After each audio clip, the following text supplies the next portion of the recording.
this is a special series by Ideas on Craft. We're calling this, to be honest, frank conversations about future. And I have a fantastic guest with me. And no amount of introduction can do justice to him, his brilliance, and his breadth of knowledge. So I think you should introduce himself. So, Osamuren. I was just about to say you're very kind because I'm not familiar with this brilliance or breadth of knowledge, but I'm Osamuren. I'm a creator. In simple terms, right now I spend half of my time as a technology analyst, and the other half of my time I spend as a music producer. Making experimental dance music and performing it. Most recently, I worked at Meta doing messaging partnerships for WhatsApp and Instagram. Before that, I did international expansion at a communications platform as a service in Kenya called Africa's Talking.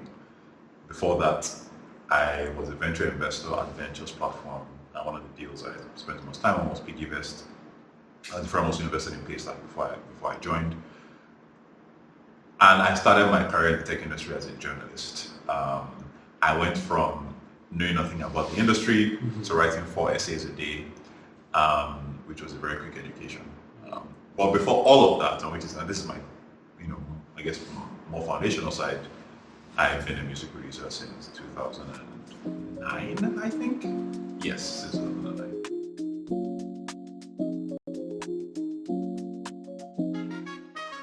Regarding the full business project,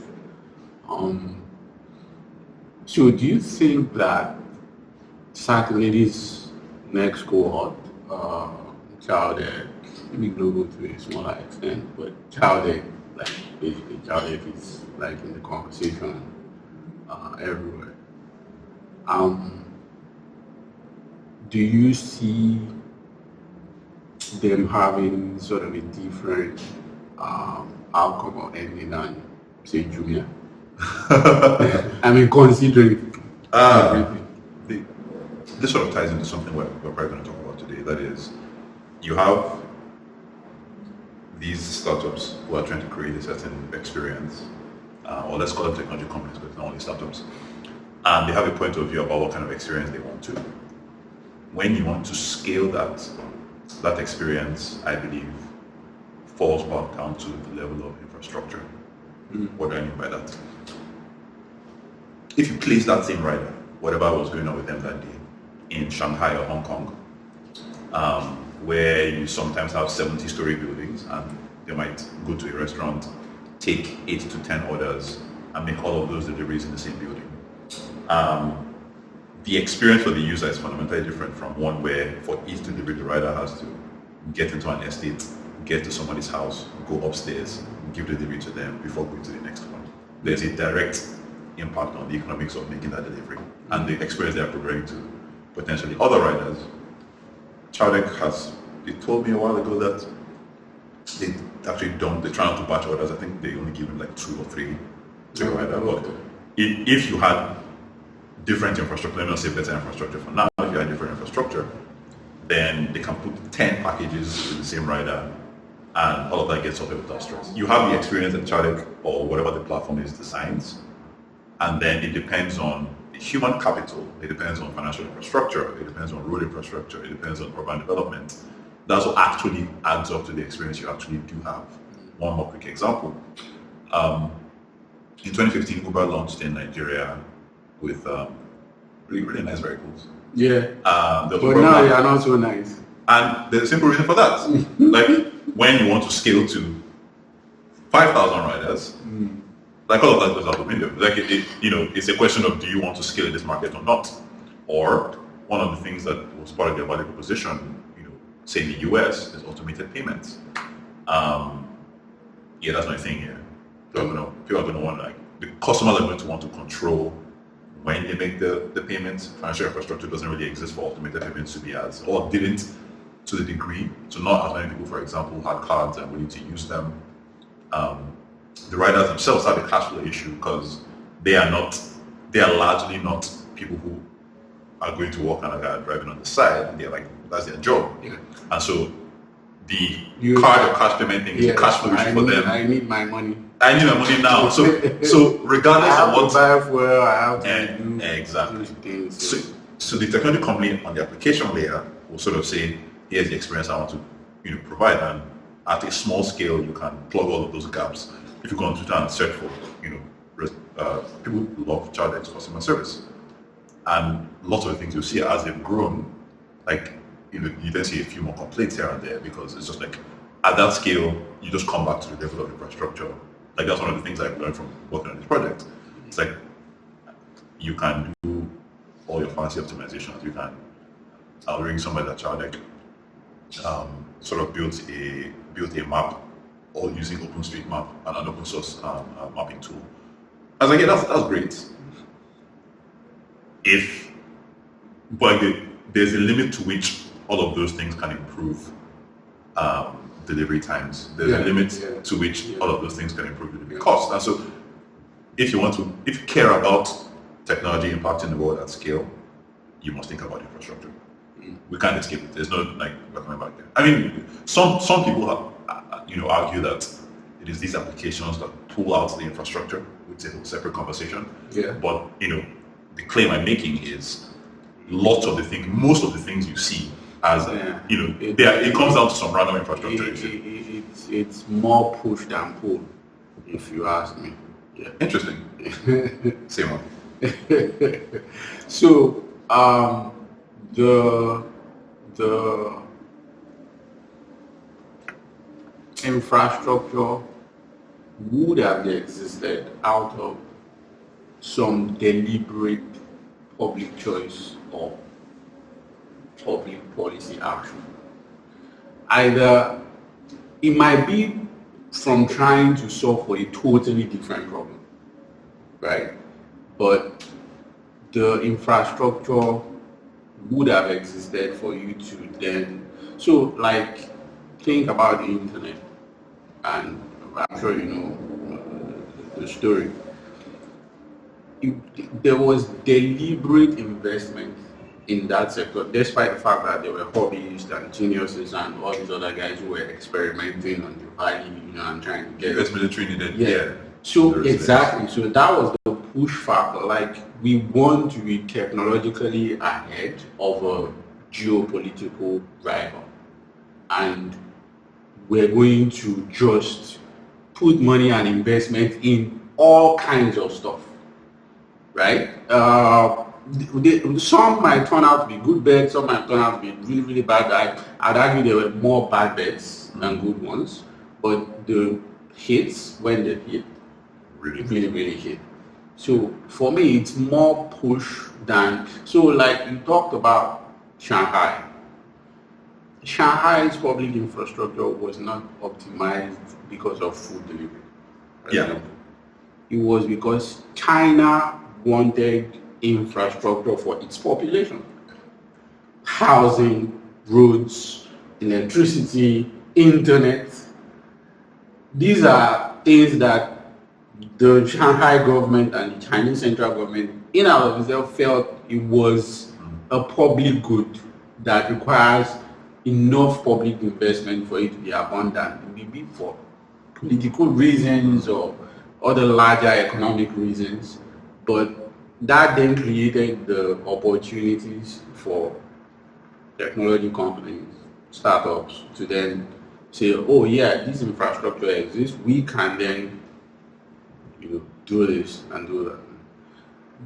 There may be some pull factor, but I'd argue that exists at the margin. So one example is AI for me, which is like all the rave everywhere. But again, the way I think about this is that it still sort of just collapses into the push factor. But the pull factor I'm talking about here is AI companies, including on the application side and on the hardware side with the chip companies, are saying that this is like energy consuming. So, and then we're worried about the environment, we're worried about all these other things. And Google, for example, plans to build 9 nuclear reactors in the next 10 years. It has shifted the whole thing window around nuclear so drastically in the US. Yeah. I'm like, huh? Yeah. But my point is that even Google could arrive at such a thinking because it operates and it grew in an environment where energy abundance was a thing. I'm sure you've seen the charts, I'm sure you've seen all the essays about energy consumption in Africa, where an average African household has to live with the same amount of energy use as an American refrigerator. It's so crazy. That's terrible, It's right? So at some point you have to decide, make a conscious decision to create more, for more to happen. If it doesn't sound paradoxical, you have to create more for more to be created. I agree with you, but I think this actually illustrates the case for pull. So in a market like the US that is already prosperous, I can see how, and has some state capacity. Yeah. I can see how the government, while trying to achieve certain aims, built infrastructure that has all these positive externalities. It's not going to happen in Nigeria. It is much less likely to happen, or much less likely to happen or to be executed the way it's supposed to be executed. And so the way I think about this is more, in a perfect world, there would be infrastructure, we would build on it. Yeah. In the world we do live in, where there's no political will, like the conversations, I don't know what the conversations are like in Abuja, but from what I can see, it doesn't seem like the conversations in Abuja are primarily about, how do we create economic prosperity for like the average Nigerian. I don't think it's a controversial statement. And so if that's not going to happen, then we're going to be stuck in this equilibrium as we have been for decades if, quote unquote, somebody doesn't do something about it. The pool idea, I read it from, I've heard it from Efosa Jomo and I guess his colleagues at the Christensen Institute. Yeah. And with the example they point to is Tolerant Group, where they're like, you need these market creating innovations to basically come where there was no quote unquote market for a thing. Yeah. Create the market, solve non-consumption, and then in the process of serving Nigeria, like you're going to need to build infrastructure, and like that, the private sector perhaps has a case for then developing that infrastructure, or for applying pressure, on the government in some ways, or advocating for certain kind of what the real thing we're trying to understand here is the situation is, to be very kind, imperfect. Yeah. The conditions for building a technology company in Nigeria or anywhere on the continent primarily. How do you change that? Because if you don't, these companies will continue to be casualties. Yeah. Like so, Absolutely. you had a big e-commerce wave, I believe, in the the early 2010s. So like Konga, Jumia, Souk in the Middle East. There are a couple of e-commerce companies around the world. Yeah. Many of those companies around the world got to scale, either got acquired by the Amazons of this world, or perhaps just scaled and became like behemoths. Wait for Jumia was the dream at some point. Yeah, but again, you're going to fundamentally come back to like the market you're in. There are certain laws of physics. There are certain things that exist in the market that basically significantly influence the outcomes you're able to produce. And I think that, I guess maybe 10, 15 years into this version of the tech ecosystem, it's time to have a conversation about, well, what are the things that are limiting the development of these industries, and we need to target specific actions to solving them. Because if you care about these companies succeeding, and I don't mean to be alarmist, but if you care about these companies succeeding, then you must think about infrastructure. You must help align the government's priorities. You must, you just have to care about it. Like it is, if the cost of fuel goes up 75% or 50% overnight, it does not matter what a delivery company does. Their business is like they're in trouble. It doesn't matter. And if you happen to live in a country where like the petrol question is not just a transportation question, it's also a how do I do my business? How do I live in my house? It's like those fundamental things just end up determining the quality of the experience you're able to give as a technologist. They end up determining the quality of your life as someone who lives in the country. And so like there are some cases, for example, where you can't build a technology company to massive scale without worrying about most of these things. Of lots of those opportunities, you see companies, those opportunities tend to be global because again, they don't really depend on local infrastructure. But that means that the companies that are best capitalized or in the biggest markets are probably going to take those opportunities. So, a Nigerian doesn't have a specific competitive advantage starting a music streaming company. So lots of the businesses you tend to see built in developing markets as sort of technology and venture capital gets diffused around the world are things that interface with the real world. So either by way of regulation in the case of payments or in like e-commerce logistics, like you need to fundamentally think about the price of fuel. What is the level of education in the country? Like it doesn't matter, to go back to the Uber example, it doesn't matter how much driver training Uber, Bolt, InDrive anybody does. Like if you have a frustrated driver who has a certain level of exposure, they're just going to give you a certain experience. And you can't do anything about it. So the same company, Uber, in San Francisco, has a certain riding experience, and they're, for example, potentially adding way more self-driving cars to that experience. That has nothing to do with the Uber experience in Nigeria, regardless of what the product manager in San Francisco thinks. You do come back to it, and doing this research project on food delivery, the way I like to describe it is that I jokingly say it radicalized me, because prior to now, I sort of placed all of this government politics stuff in a box and said, I'm not going to deal with this because like there's a fundamental distrust. I'm just going to put it there. But like if you care about this company succeeding, you have to engage with it.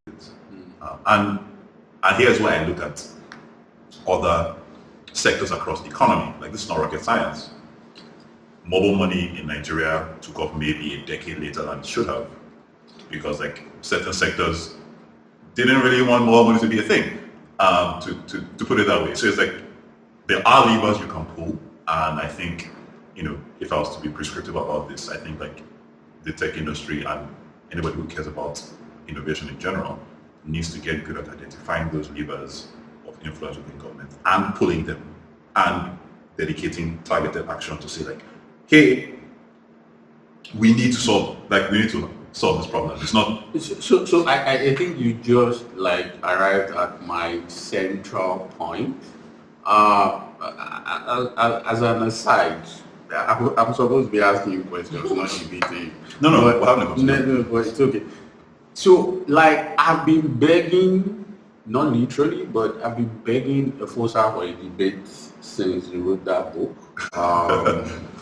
I don't know if I wrote something in 1914 arguing against his position on multinational enterprises. I disagree slightly with that view. So again, take the tolerant example. I'll give you two very straightforward confounders. Tolerant, for example, has been here since the 80s. You cannot ignore the timing. Yes, we were under military rule, but it was at a time when, due to a period of economic collapse, thanks to Buhari, of course, who was then in a military uniform before he came to do his damage the second time. Nigeria was going through a period of reforms, quote unquote, with the SAP and so many other externally imposed reform packages to sort of like ease our debt burden. So there was a bit of tolerance for trade. Tolerance started as an import business, right? Tolerance would not have survived a Buhari of 2016 to 2020, where you have to go back to the land, you have to eat, grow what you eat, and so Tolerance would not have gotten to a position where it could localize its supply chain if its trade business had been destroyed a decade earlier. Yeah. So what? So Yeah. my point. So why I'm more biased towards the push factor is that even for market creation to happen, you need market creating institutions. You need, let me not call, maybe institutions is putting like a fancy coat on things. You need market creating thinking from public policy. You know, we always talk about this state capacity thing, which is absolutely important. I agree, but you don't build, your state capacity does not come overnight. Yeah. So let's go back to China, 1978. They've gone through the Great Leap Forward. I'll call it the Great Leap Backward under Mao. They've gone through the Cultural Revolution. Hundreds of millions of people dead. Absolute dire poverty. 1978, Mao dead. They managed to fend off the Gang of Five and Deng Xiaoping. China had. See, there's this myth in China of, oh, we are a 5,000-year-old civilization. The truth is that by 1970, they had zero state capacity. Zero. The civil service was largely hollowed out. There were some institutional memory, but they basically had no money. But because of the shift in thinking of leadership, take one of the most successful experiments in China, which is development of Shenzhen. You are familiar with the story, a backwater fishing village that is now today the manufacturing capital of the world. For the most important devices that we use every day. Absolutely. So, but I'll tell you that when Shenzhen started, primarily from the Shekou in industrial zone, that was kind of like zoned towards industries, everything that basically built Shenzhen was built by private investors because they got guarantees from the CCP, the regional government, that we've changed. We are not going to mess with your investment. It's safe. Right? So what I'm saying is that, yeah, the private sector private innovation can try to pull all you want.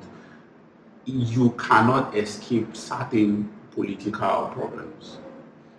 You cannot, if the fundamental thinking of governance in the space you operate is stuck in scarcity mode and is not always thinking about abundance, then you're going to find it very, very difficult.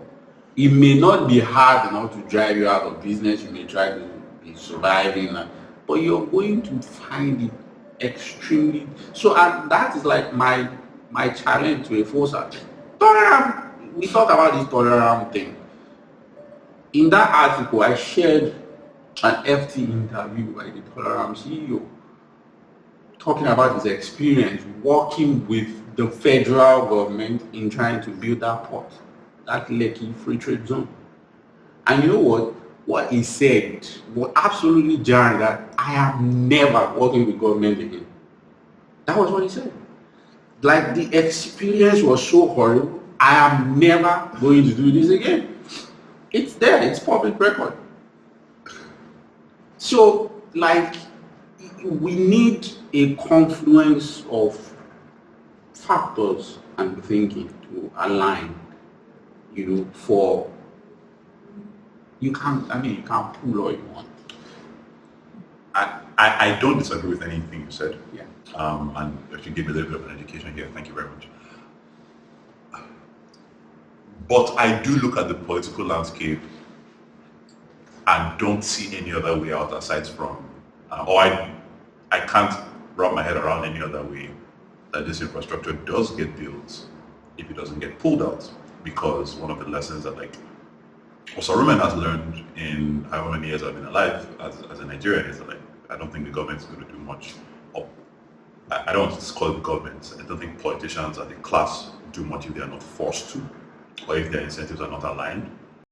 And in this case, then it sort of begs the question to who is going to align those incentives, or who is going to like bridge that gap. And that's sort of the position I'm coming at this from, where I'm like, it's an imperfect situation.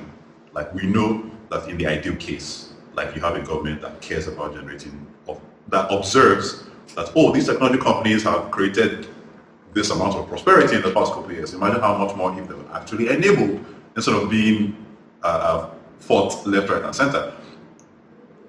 But that's not the world we live in.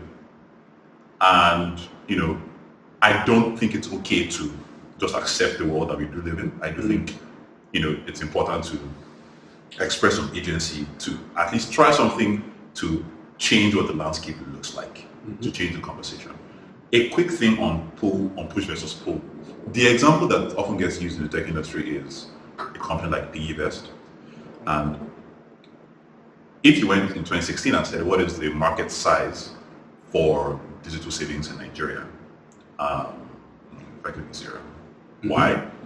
Because at that time, because of the infrastructure that existed, digital savings would have required the user to save, which defeats the entire point, because the point of the software here is that you want to remove the friction so you don't want it to be reliant entirely on the user's goodwill.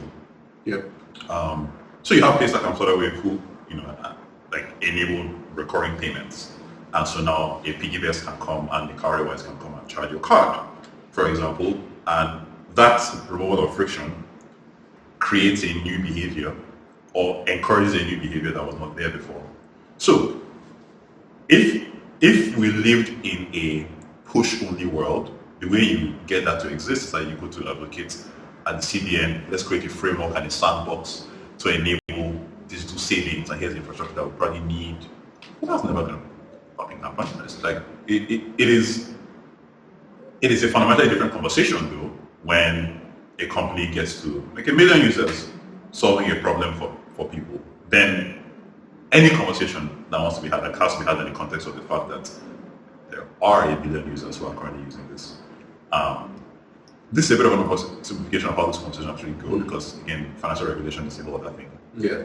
But the broader point is, like, you do need entrepreneurs to spot gaps in the system, or to spot problems that have been unsolved, or spot things where the infrastructure that exists doesn't really support this thing that needs to happen, that should be happening. And we're going to use software to create a different experience, either by changing the cost structure of the industry, either by removing friction for consumers. But the net effect is that behavior changes, value is created, and the landscape is reshaped. It's a different conversation now. Can we potentially go do this? Do we have the infrastructure for this versus, oh, we have built this, here's the support we need?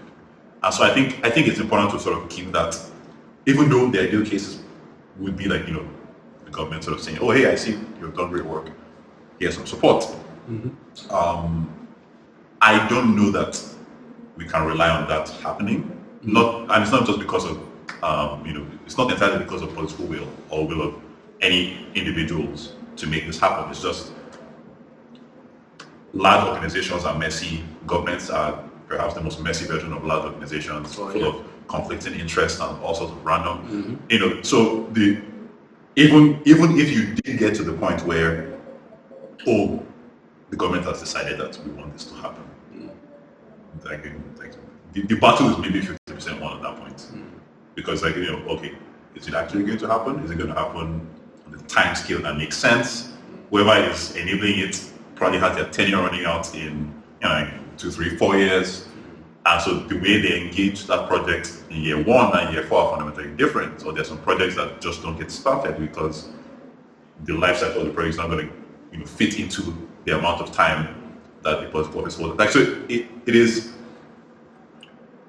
I look at that entire system and I just say, like, there's nothing that's going to come out of this. I don't really want to spend my time waiting on the government to do anything because it's not good. So I agree with that, and I mean, coming back to your example of PiggyVest, obviously you know a lot more about it than I do. So, but what I'm saying is that, okay, even if you look at that example, you can see the sort of evolution that that sector has gone through.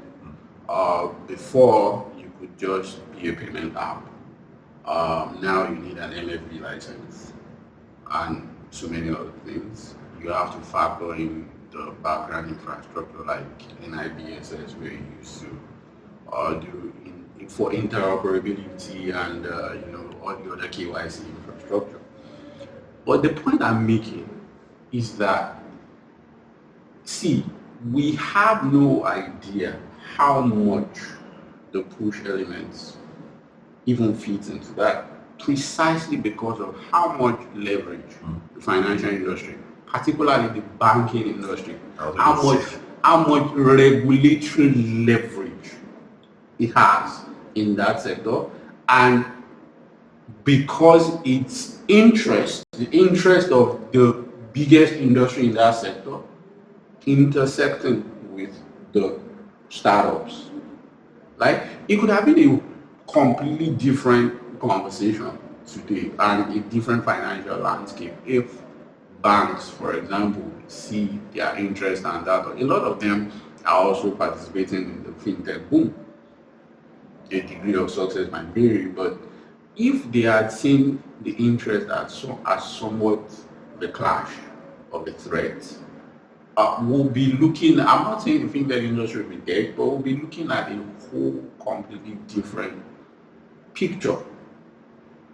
So what I'm saying is that the even in the examples you get, you could still see the push elements, which is people on the public side, even if they are private people, and that is like where I'm going with my.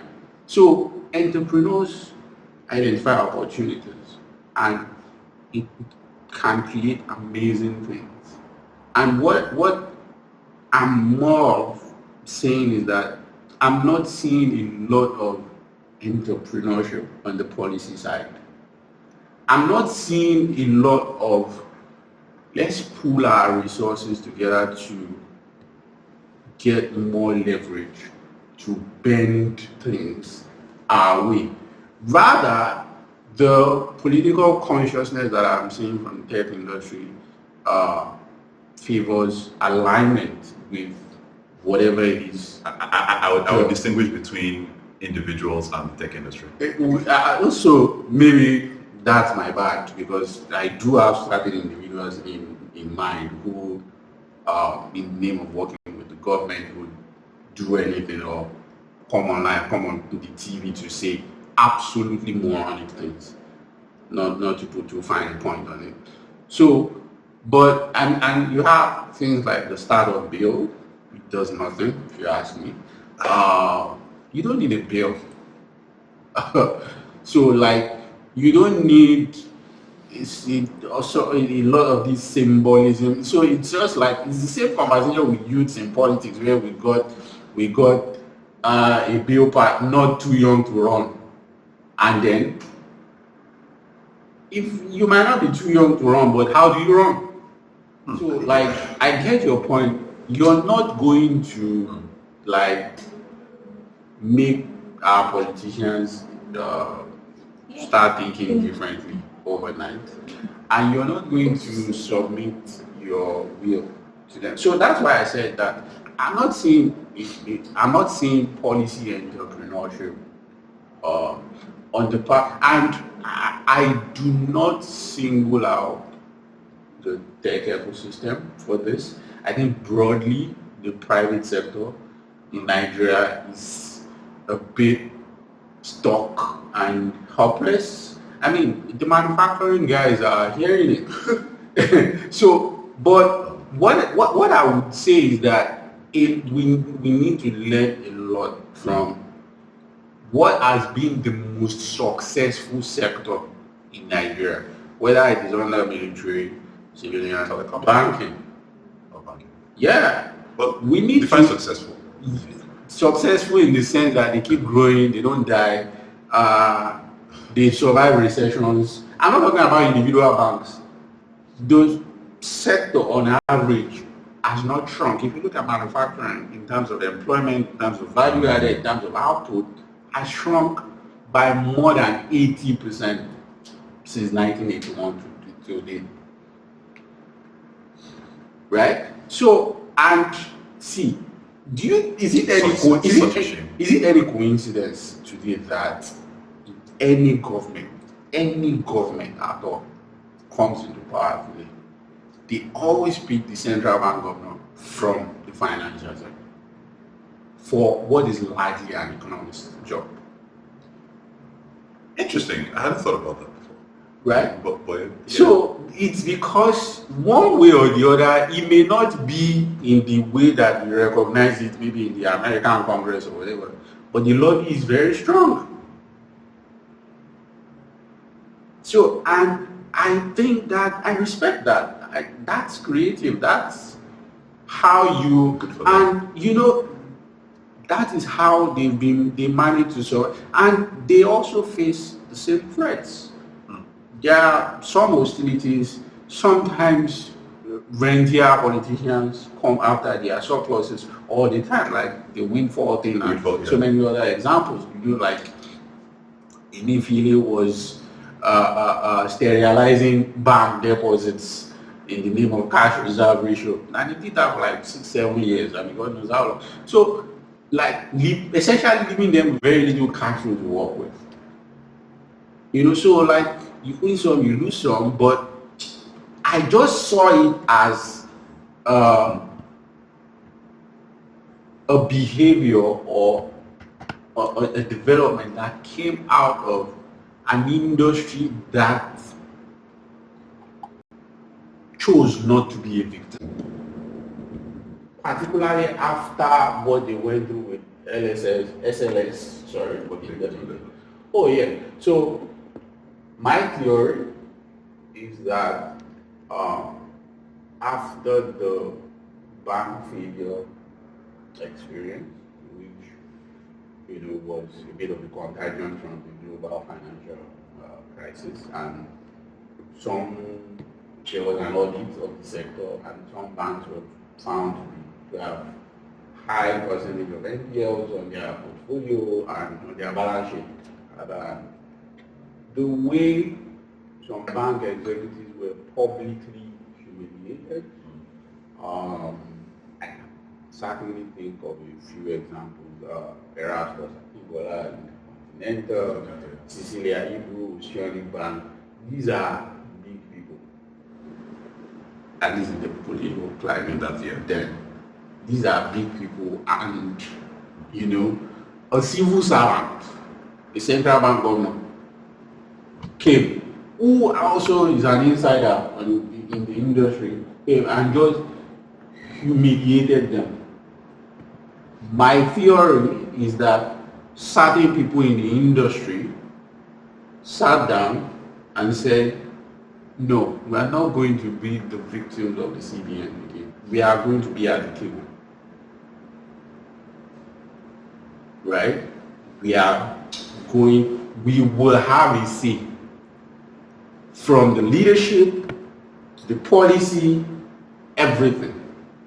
And I think that in our political climate, that is certainly an approach that is worth exploring if the private sector, especially back to your point, if the private sector wants to be able to build anything without dying. Not to put, look at telecoms.